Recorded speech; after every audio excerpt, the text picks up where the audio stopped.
دخترها اگر عروسی و یا محفل دعوت هستین و نمیخواین برین آرایشگاه، این میکاپ لوک خودتان در خانه میتونین انجام بدین. بریم یک جای ببینیم. من اول از یک تونر پد استفاده میکنم، بس داری مرکزش مساج میتونم. از یک مرطوب کننده یا مو کریم روی یا می چرب روی، کلش یک چیز است. اوکی، از این استفاده میکنم. کریم روی کریم زیر چشم، تونر. بس ابرویتان بکشین. زیر ابرویتان حتما با یک کانسلر صاف بکنین. از این کانسلر برای بیس سایتان هم استفاده بکنین. فیکس کنین. برای سایه چشم مزی پلید هدا بیوتی استفاده میکنم. رنگ اول مکمل قسمت ها را با این کار میکنم. چند لایه کار بکنین تا همون رنگ را که میخواین بدلتان شوه. رنگ دوم، رنگ سومی یک رنگ تاریک تر میگیرم. از یک رنگ روشن سایتان بگیرین و قسمت ها کار بکنین. زیر ابرویتان از یک هایلایتر استفاده بکنین. از من زانستازیا هست. اگر دوست داشتین قسمت ها را کم جلام کار بکنین، صاف میکنم.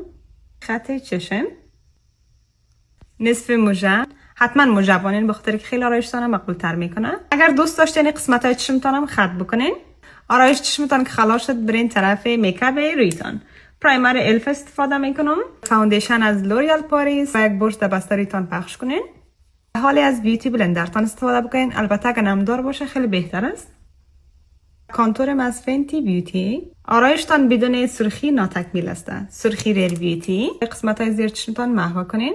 کانسلر هدا بیوتی. به خاطر دوام زیادتر آرایشتان حتما فکس بکنین. پودرتان در اسفنجتان که گرفتین اضافهش به دستتان کم کنین. سرخی نیکس. پایان چشمتان هم این رنگ کار کنین. ریمل بنفیت. هایلایتر آناستازیا. اگر دوست داشتین لب کامبو رو ببینین در پارت دوم برتان میندازم. و در آخر میکاپ فیکسر. لباسایم هم تبدیل کنم پس میایم و یم از فاینال لوک. ببینید که چقدر یک میکاپ ناز شدنه. خدا کنه که خوشتان آمده باشه. حتما ویدیو رو پیشتان سیو بکنین، بعد دیگه دوستایتان هم روان بکنین. اگر فالو ندارین فالو میادتان نره، میبینم تان در ویدیوهای بعدی.